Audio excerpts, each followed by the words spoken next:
And hi guys, and welcome to this show, the 40k Empress show with me, of course, the 40k Empress, Gary. Okay, so guys, there is this very fun topic of returning Primarchs that is always ongoing. And Luthen the other day made a video about Dorn and how he's not supposed to return. And then, of course, Chapter Master Varlak, being the guy that is like the #1 fan of Dorn and the Imperial Fists, decided to make a video in response, and it was very funny and all of that. And of course, he does not agree exactly because he loves Dorn. And what do I think? Well, we're going to discuss that. Well, I also love Dorn. He's like one of my top 3 Primarchs, I think, which are basically Sanguinius, of course, Gilliman, and yeah, Dorn. I'm kind of torn between Rogo and the Lion, but I'm kind of leaning more towards Rogo because he's very resilient, this guy, and what he went through in the Horus Heresy, being for thousands and thousands of years in a chaos exile somewhere in a realm where there's nothing, I think he deserves a lot more respect. We're going to talk about exactly if he should return, and I asked some of you and you said pretty interesting things, so we're going to get to your opinions as well in the community tab. You can still go there and tell me what you think. And hi to everybody in the chat. So we're going to watch only the last part of Luten's video, and I put the link down below to the video, of course. You can go and watch it yourself if you haven't. So yeah, we're going to watch just the last part, and I'm going to comment on it because that's the main part, the part where Luten actually gets to the point, the overall point I mean. So that's most relevant, and then we're going to discuss. So without further ado, let's hear what Luton has to say. So very obviously there is a lot of ambiguity when it comes to Dorn. And while some would argue that as a popular character with a heavily established presence within the history of the Imperium, it would make perfect sense for him to return somehow. And I can understand that. And I think in terms of the plausibility of Dorn's return, it's certainly no worse than Sabathil or Gilliman. However, for the reasons I've covered, I still believe he does more good for 40k by staying dead, caveat, for now. I will also say that there's additional exterior reasoning which for me points to the fact that Games Workshop is not looking for Dorn to return, despite the fact that there is obviously kind of gaining momentum with the idea that Primarchs will steadily return now. One is statements by authors that they wanted to kill Dorn, but were not allowed to. As is often the case with the lore, they tend to leave breadcrumbs or a foot in the door, perhaps to allow a switchback if were needed, which is kind of how a lot of the stuff about Dorn's End is phrased. It's kind of open a little. And Games Workshop does also have a habit of dropping hints to us by steadily reaffirming things. Sorry, my mic was muted because I didn't want for you guys to have an echo.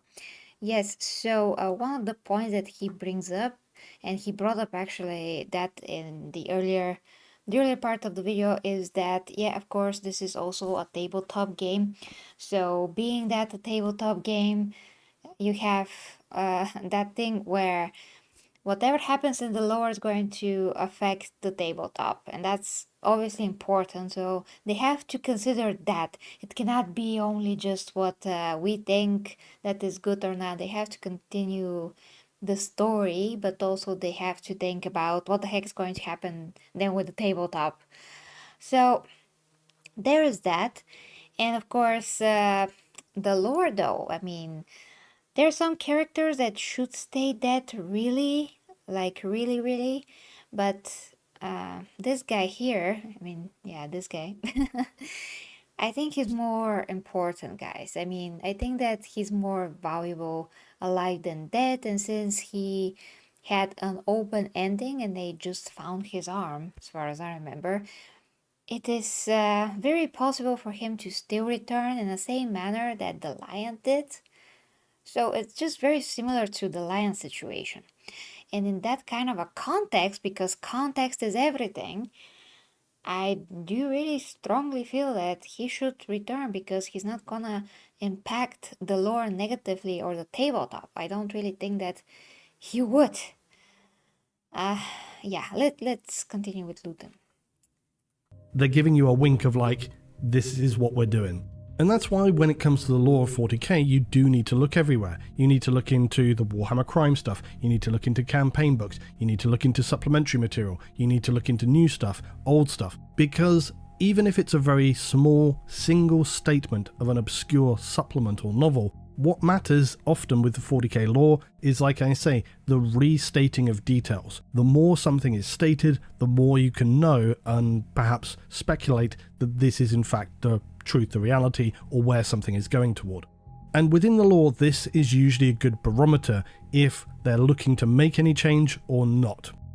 If something that was written 20 years ago or 30 years ago is restated a decade later, and then 6 years after that, and then very recently again, it's fair to say they probably aren't looking to change it, no matter how much people are talking about whatever it is.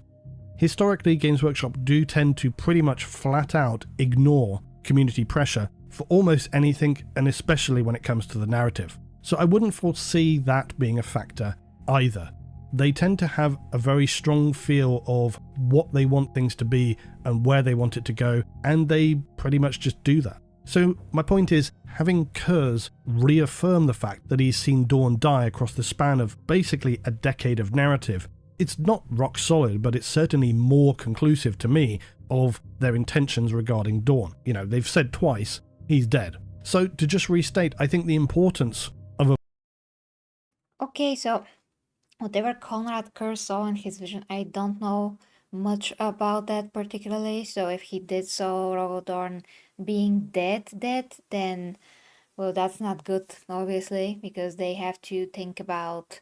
I mean, Games Workshop can always figure something out. They can always say that, well, Conrad Kurz in this very moment drank too much or something. I mean, it's not gonna be as stupid, but obviously they can think of whatever. It's just a vision. It could be wrong. All possible futures that are seen in visions are possible futures. That is what the Emperor said as well. He can see a future, but in order to get to that future, a lot of things has to happen. So it could be just a vision that maybe he is so lost that he's dead. It could be interpreted in many different ways. So I don't think that certainly means Rogo cannot be ever returned to the lore at all. I think that because GW did not have an idea what to do with him for years, which is possible because when you have a lore that is as big as the 40k is, you have to, you have to oversee so many different moving parts. You have to talk with all the authors and be like, okay, guys, what we're going to do now with this or that, this character, this narrative, this part of the universe, whatever, what's going to happen to the Emperor. There are so many questions that they themselves ask to themselves. So it's not at all, I mean, the fact that he maybe is dead, according to, Conrad Kurz or whatever the idea was years ago about the fate of Dorn, does not mean that now they can just think of some kind of a very cool way to bring him back. Because if the way that they bring him back is super, super intelligent and makes a lot of sense in context, then maybe, just maybe, we're going to have an amazing story to tell. Like what maybe we also will have with the lion. So far, it's okay, really. There's some cool stuff in his own book.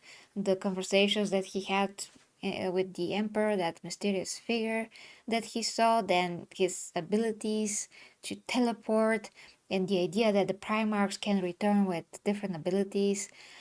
That's also very cool and could make for a ton more interesting stories and scenarios in the future.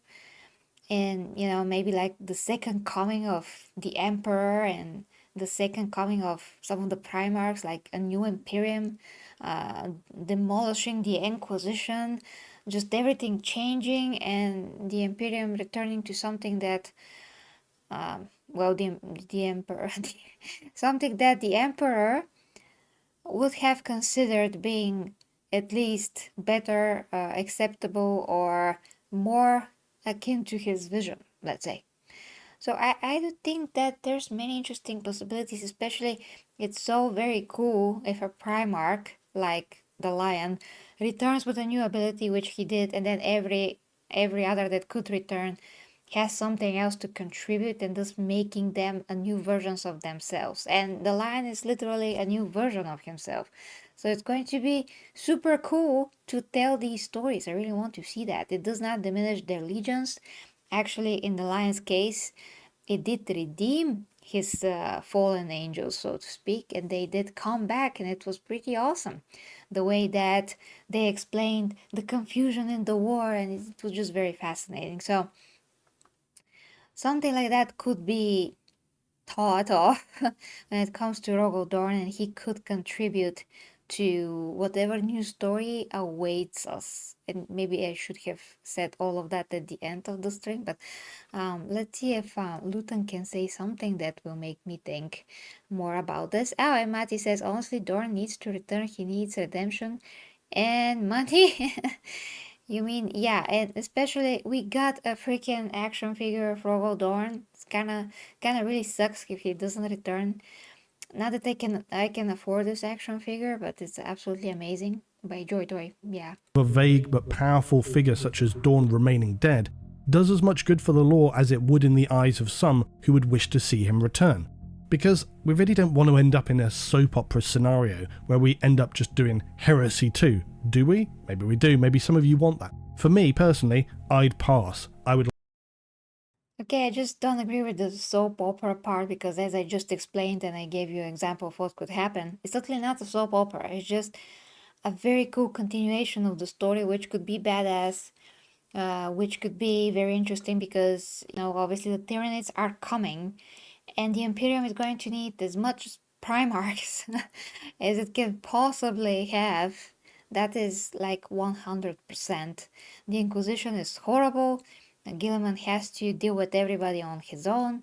Now he won't have to do that because the lion is there. Of course, they don't actually see eye to eye, but who knows what's going to happen now in these different circumstances. You see, there is interesting lines of development in terms of characterization and storylines that could sprout from all of this. So I don't think it's gonna become a soap opera and it's going to be like the Heresy 2. Like, why would it be a Heresy 2? I mean, the Emperor is on the throne. There's nothing to. I mean, the only thing that can happen is for him to somehow come back because in the last book, The End and the Dead Part 3, actually, no, at the end of that part 2, we found out that the Emperor has his spark, so to speak, his good essence sent into the cosmos somewhere to develop on its own. And that is, I mean, those are all the good qualities of the Emperor that would have prevented him to fight Horus on equal ground, which retcons what happened in the old lore, basically, where the Emperor was holding back against his son, so he's not hurting him at the last minute, and that allowed Horus to hurt him a lot more. But no, in the new lore, the Emperor does not have any such restraints, and all of his love and goodness is just put into this ball of energy and sent to the cosmos, and that should be the origin of the Star Child. So that thing, the Star Child, someday should reunite with the Emperor. That is what it was said in the book as well. Basically, if the Emperor does return physically, that part could come to him and he can become whole again. And then we start a new age in Warhammer. Like, why the hell not? You know? Good, good writers can also write themselves out of such situations and make them better. And remember, the Imperium suffered for 10,000 years, which is more than most universes, fictional universes, exist in general. You can say that's a huge chunk of history in which humanity suffers. It's like an eternity. So why not like cut that to some extent and bring something, some light into it and bring back the Emperor, bring back Dorn and some of the other Primarchs that actually deserve it and written in a good context. It could totally sprout into something epic. Continue. like newer things. I am certainly not looking to have Horus somehow coalesce in the warp and rise from the dead. Please, just no. My other soap opera ideas though, Dorn returns, maybe he's got amnesia. Maybe everyone starts having amnesia now too if we're starting to just resurrect characters willy-nilly. Or Gilliman comes back to Macragge one day, busts in, confused to find Dorn here, and then Yvraine appears. Dramatic music, camera zoom in. Yeah, that's not what 40k is. Really, that's not how 40k is written. 40k is also, it's always written in this very, well, maybe it's dramatic sometimes, but it's not cheesy dramatic. Depends on how you look at it, you know, guys. I'm sure that you're going to tell me something in the comments, but 40k is always very justified, the way that everything is it's put down, so to speak. I do not agree much with how they retcon the whole thing with the Emperor, but on the other end, it's very good because it redeems him. So, I mean, it redeems his plan and why he is the way he is and why he did the things that he did, his controversial way of ruling. It's always something controversial about whoever rules, no matter who that is. But at the end of the day, we saw that he does have true side, I mean, good side, and he did love his sons. Like those are the facts. And before it wasn't like that, but they decided to like establish that version of the Emperor. They decided to go with that and not the totally cruel and bad Emperor, and so on. That's kind of another topic. But I mean that, you know, the 40k is written in this way where it's just epic, and I wouldn't really call it anything as mundane, or I don't know what's the word for that, like really bland as other universes. I don't want to say anything about other universes because each universe is amazing on its own, but really the 40k is just so different to me than anything else. Just so much more, well, it's serious, and all the things that happen, they're just taken seriously because it's like, well, that's the world, you know, that's like, that's the real world almost.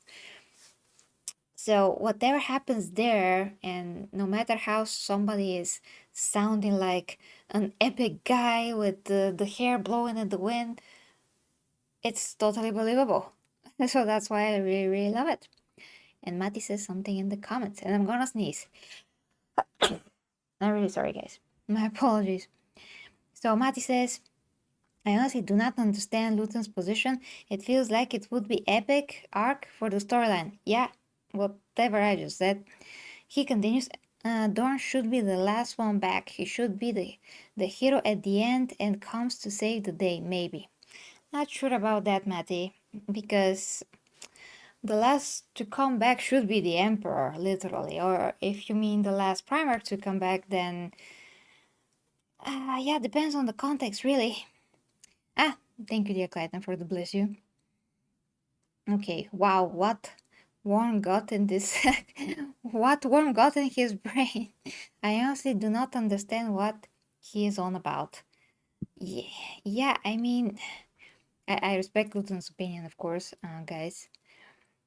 But I just don't see how, when you know 40k so well, and he really knows 40k so well, why would you think that it's gonna become like a soap opera?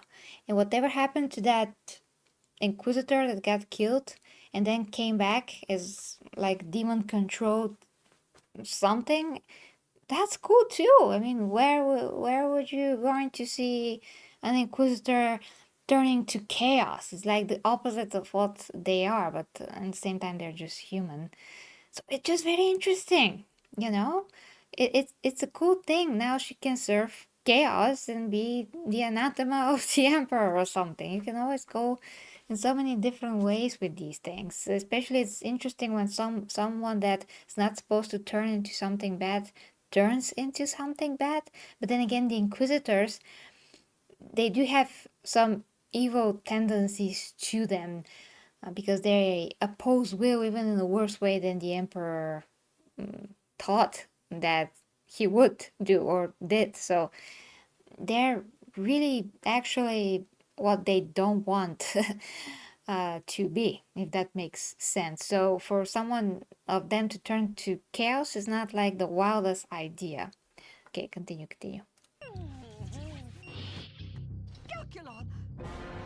But this is kind of my point. If you keep going with anyone just returning from the dead, coming back in, it starts getting silly. Because ultimately, when you're world building, creating a living verse, there truly has to be a sense of permanence. Otherwise, the threat of any end steadily becomes ever less meaningful. And I've already expressed my displeasure at the likes of Sabathiel returning. It doesn't matter that the novel of her return was decent, because you could have written a decent novel about anything. Her death was also decent the first time around, and it could have been left at that. The original tale of her was she's an inquisitor, blinded by her desire to ruin the Dark Angels. She's got the blinkers on, and in so doing allowed herself to be manipulated by chaos. That was the whole point. She was tragically flawed, perfect example of what goes wrong when somebody has too much power. She should have stayed dead, in my opinion. And again, that's despite the fact I kind of like her as a character. I think another question for this, though, is what would be an acceptable reason and value in Dorn's return? The Imperium is in a terrible state of affairs, it's true, but so far we haven't even had the Lion and Guilliman reunite.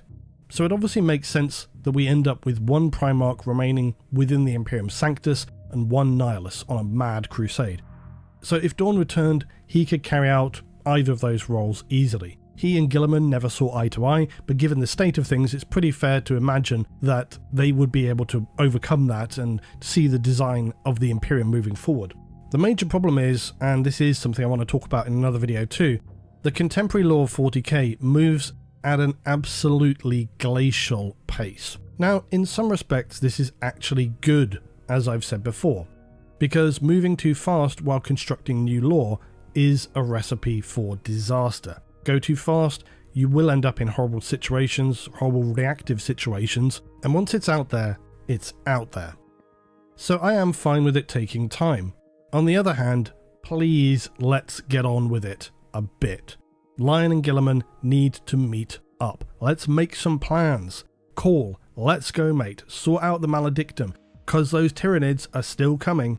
So Okay, just want to say, yeah, I totally agree that the story has to move a bit more. We cannot wait for Guilliman and the Lion to meet. I cannot wait for Belisarius Cole to do whatever he wants to do, and with his son especially, that's amazing. Just want to know what's gonna happen with that storyline, because those are like the coolest parts, you know, and whatever he can discover from the Necron technology to maybe somehow battle chaos with the Necron pylons, and there's like an Imperium like black hole world somewhere. I mean, it's awesome, okay? It's awesome. We need to see that, like, if possible faster, because there's so many little stories in Warhammer, and like he said, it could be anything. I mean, a novel about anything. And now GW has this new animation, which I plan to talk about, and it actually is not bad. I actually really like it. It's compelling. I watched it 2 times. Thanks to Matty. Thank you, Matty, for that. And it is just this isolated world and the story about the Imperial Knights. And it's compelling, really, it's compelling. You can make a whole movie about that, but just make the main stories. Like, I want to see what the heck's happening. Anything that has to do with Belisarius Cole and his plans and his genius, the way that he does things out of the box. It's amazing. His book is amazing, the latest one, just awesome. And whatever happens now with the Lion and Guilliman, like, we want to see them talk, meet, like the tension in the room when they meet, like what the heck is going to happen? Are they going to hug or something? Like, what's going to happen there? So yeah. So I think this is a major caveat I would put onto all of this. The only circumstances that I could personally accept with the return of Dorn would be if the broader events within the galaxy were significant enough. Because really, I think that needs to be the case with any major returning character. There has to be stuff happening. This is why it made sense when the Silent King returned, because stuff was starting to happen. So it has to be worthwhile and interesting enough for Dorn to return, because otherwise he kind of comes back and then what? I also think if he were to return, it could be and would make sense perhaps that he could take some form that is different. At least Okay, so Dorn returns and then what? Okay, well, let's say that Dorn returns and he's like, I will have a new metal arm now, thank you. From Belisarius Cove. He goes to Belisarius Cove. He's like appearing all of a sudden from somewhere, and Belisarius Cove is like, is this my arch enemy Gilliman? Uh, but he looks more closely and he sees Dorn standing there without an arm, tired, looking very, very exhausted, but with his golden armor. And they have a talk, and Dorn explains where he has been, as far as he can tell. And then Belisarius Co literally reconstructs his own arm with some bionic technology that he was working on very secretively. So it's going to look like a flesh and blood, but in reality, it's going to be um, like a Robocop, not Robocop, like a Terminator hand, underneath it's going to be all metal. So yeah, something like that. And then he just can wear his own armor and not look like Ferrus Manus or something, like the Iron Hands. He's going to be Rogo Dorn, but his own arm, just brand new.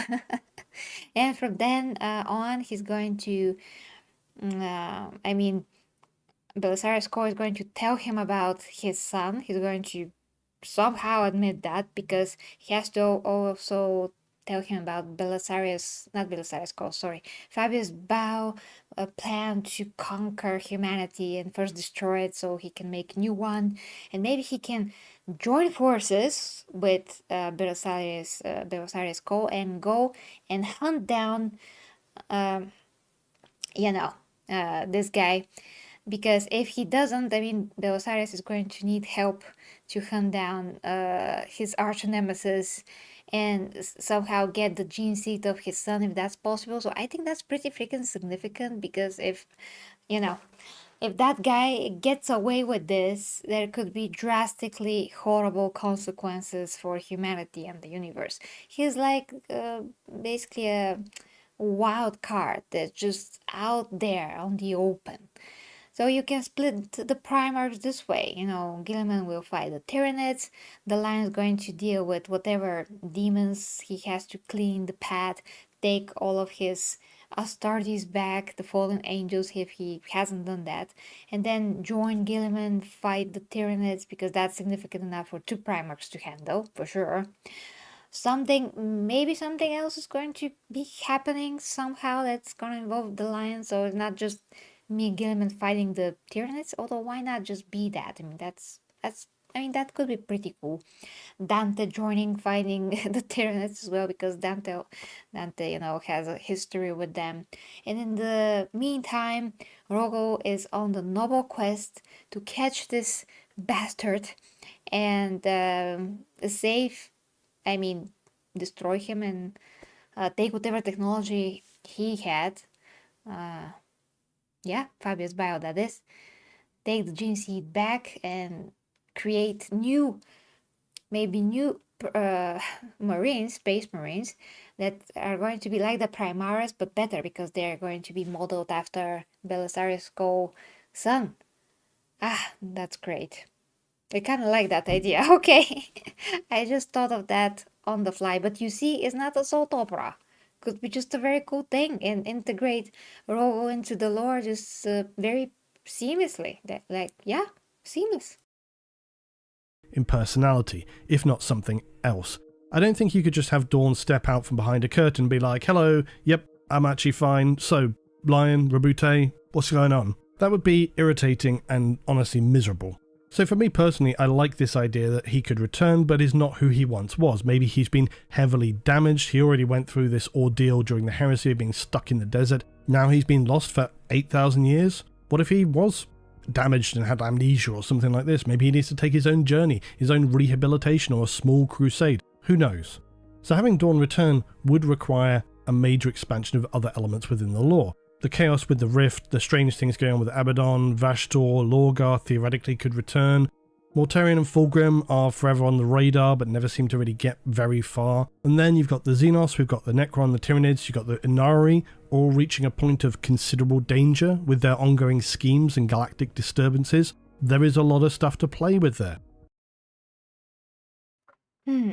Well, following the books that I'm following, I still haven't gotten to the Anari, so I don't know what they're doing, but they could totally ignore that storyline until the others are more like completed. They don't need to integrate the Anari into the Rogo Dorn Primarch storyline in general. Maybe later after they have dealt with the Tyranid. So I think that that could wait. Realistically, it could wait for sure. And then the other Chaos Primarchs also they could always like take a lot of time to plan their schemes, so why not leave them as they are for now? I personally don't really care about demon primarchs returning because they're not really interesting to me. They're just empty shells that a demon controls them, basically, especially Fulgrim, because that's literally how his turn to chaos is explained. He's just a small part of his own mind, and everything else is taken by the demon, and he's forced to watch whatever happens with his body and whatever the demon does. So it's pretty tragic thing. I would, like to see how Fulgrim can kick his uh, inhabitor out of his body and take his body back and become a redeemed Primar. But yeah, maybe a lot of you will say no to that. But I would like to see that because it's going to be a redeeming thing, a redeeming arc for Fulgrim, since he did seem to very much regret and understand what happened in the moment where that demon took over his body and all of that. He totally regret letting him in, and so the error of his ways. So yeah, that's how it was in his book. Extremely fascinating book. Okay, continuing. Again, you could have Gilliman focused on the rift and what is going on with the Imperium structuring. Maybe the Lion and Dorn focus on some of these other things. As you all know, I've said many times, I really want to see the further exploration of what is happening with the Inari, because that is a pretty major development in terms of what could happen. It obviously won't. Slaanesh is obviously not going to die for incredibly obvious business reasons. But what if Dorn, for example, returned at a critical moment when Yvraine is attempting to unleash the Eldari god? Dorn somehow, because of interactions or what he's been doing, knows the consequences, although in some respects positive to destroy Slaanesh. It could also, unravel the fabric of the galaxy. So maybe Dorn comes in, stops her, maybe sacrifices himself in a proper death. Not dissimilarly to Tasha Yar, she comes back so that she can have a proper death. Or what if he just intervenes in some other way? What if he becomes trapped by Trazyn or what if it turns out that that's where he's been all along? He's been with Trazyn all along. What if Cole ends up making a deal with Trazyn and ends up keeping Rogal Dorn himself so that Dorn returns, but not really? Dorn being with Trazyn this whole time. I don't know. I don't see this being very compelling.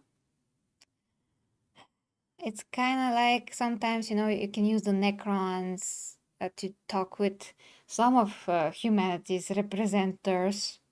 Yeah. And something happening there, but I don't know, it just doesn't feel very good as a story. I much rather see Rogo, being somewhere else. Like, I don't know, I just think a better reason than just being a captive of Trazyn or something like that. I mean, it could be interesting, really, but somewhere in the warp? I don't know, working with the Emperor in the warp somehow? I don't know. A lot of other things could be more interesting than that, I think. That would be pretty comical. And then there's the constructive option. What about if Dorn returned, he and Gilliman, like I said, settled their differences because they see the state of things and they begin to work together. They begin to fortify, manage the Imperium into an ever more powerful empire. What if we saw things start to build forward slightly more positively, with a full expanded, developed strategic defense network that can respond more proactively to the worst threats, bolstering the Imperial Guard and all this kind of stuff, leaning more human perhaps? Meanwhile, you can still have your Astartes and everything dealing with the absolute critical issues like the Rift, the Xenos coming in and so on. But there is of course another reason as to why things would have to get far, far worse to support the return of Dorn. Okay, I think that it's good if Rogo and Gilliman get together and discuss things, but where the Lion I mean, where that leaves the lion. He has to do something. Those three have to talk together. It could not be only the lion or only Gilliman or Dorn. And yeah, I think that definitely the lion should say something. Which is the additional elephant in the room, because there is no doubt that the likes of the Khan and Vulcan will be on their way back at some point.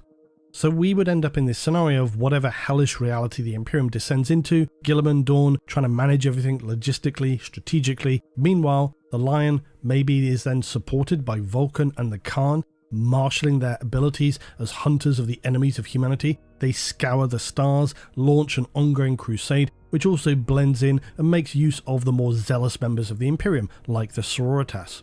The future prospects of 40k are endlessly interesting. And honestly, I just rattled some very general concepts off the top of my head, nothing particularly deep. I think that's something to all think about later down the line. But in terms just of returning Primarchs, how do you feel about this? Do you think a figure Okay, so I have an idea. What about if all the Primarchs that he mentioned return, like obviously the Khan and Vulcan, but then the Inquisition feels threatened, then that they are going to lose their power completely, so they rise against the Primarchs, and there's Inquisition Primarch War. So that is like a civil war. I don't know which of the armies, Astartes, will ever follow the Inquisition, but I don't know. How about the whole Astra Militarum against, less Astartes and all the Primarchs? I don't think that's very good odds, but let's say that the Inquisition have a ton more ships or something. So yeah, how about that if it's plausible? And then you have, by the way, Conrad Kurz that's probably in the warp somewhere. Have to investigate that more, but he is like a ghost raven that hunts other Primarch demons, something like that. I mean, he's very cool, so whatever he does, I'm all up for it. As long as he also is somewhere, because Conrad Kurz is just cool. like Dorn can make a statement by staying dead, or does it not matter either way? Does the prospect of his return outweigh any negatives that are implied by contradicting lore? Tell me in the comments below. Thanks as always for watching. I greatly Yeah, so I do think that his return outweighs the negatives. I mean, it's better for him to return. Is going to be more positive than negative. That's what I think. Finally, that is going to be a lot better for him to return. So, Mati says, I would love to see the Demon Primarchs, or at least a couple of them, return as redeemed. Logar and Magnus' redemption arc would be cool. I don't think that Logar could be ever redeemed, because it is absolutely obvious where his loyalty lies. He is just chaos, and divided. If anyone hates the emperor more and believes more in chaos, that is him. So I mean, nobody but him. Magnus is maybe more redeemable because of how things turned out with him, and it was like more of a misunderstanding than real evilness. So maybe he can decide, oh, well, Zinch is too much for me. I want to be independent at least, or something, or at least like be redeemed and work for the Emperor again, or just my brothers. I don't know. I mean, he's really good with Zinch. I mean, he has something good going on there. So probably he will not do that. I mean that although he's not completely evil, like, Horus became, that doesn't mean that he would want to go back. And Matthew also says, I think Perturabo has Dorn locked away somewhere. Well, that is interesting. Although I'm not quite sure what happened with him. I mean, he left during the Horus heresy. He decided to just leave because he hated everyone, Horus included. He was afraid of Horus and he just left. Yeah, I think that's what happened. But then again, I don't know what happened, or at least I don't remember what happened with Perturabo after that. So there's that. Rus is going to return as well. Yeah, I mean, Lehman was returning. It's really fine. Corvus is back. I don't think Corvus is back, Matty, because it's not officially official. You know, when the lion came back, everybody knew that the lion is back. We even had a new action figure and a new tabletop, a new everything. You know, that is what the Primarch coming back looks like. Until we have that with Korvax, I don't think we can say that he's really back. He is just a shadow right now, so to speak. Conrad is dead. Yeah, Conrad is just such a. I really don't like Conrad. There's nothing to like about Conrad. Not, yeah, not in any way. He's just bleh. I don't like Conrad. Corax is the one that come back from the warp, is the ghost raven. Yeah, Matty, but as I said, when he really comes back, we will know. We will know. It's not gonna be just like somehow a speculation. So yeah, guys, I gave you some examples how things can turn out, and I think that those could be solid if they're, you know, written better in general from the good writers at GW. So there's that. I do think that Trovo should come back. That will make the story better. I do think that some of the other Primarchs coming back is going to be good, like the Khan and Russ and Korax, if he can do cool stuff and disappear and fly as a raven or something, just going has this mission of hunting down and stopping his brothers, or at least some of his brothers that are demon princes. I mean, you could just put each Primarch to a crusade of some sorts and just have them have this mission and go crazy, you know? So, guys, you have to still let me know what you think and different scenarios that you may also have in your head. I'm going to say, if you like me to help you personally with all the things that you wonder in your fitness life, if you have such goals, all of that, I can help you at OnlyFans, because that is where I do all of my helpful content, not, you know, explicit content, but helpful content. So if you want me to help you on all of these things, as you can see here, personal advice, whatever personally I can help you with, I'm there. And well, yeah, that is it, guys. And of course, you can just join for free our Discord server, because we just talk about stuff there, and people are really contributing to everything. And there's even new things about what is happening over at the fantasy lore, you know, Warhammer Fantasy with Age of Sigmar, and Sigmar is doing things. I'm interested in that. I just cannot spread myself too thin, so to speak. But sounds like stuff are also happening there. And yes, as dear Clayton said, there are no Slaneshi things at my OnlyFans, only stuff to teach you about, basically. So thank you very much, guys, for watching. And until next time, with me, the 40k Empress, and for whatever else, Jesus, English, whatever else coverage of Warhammer, we'll see each other very soon.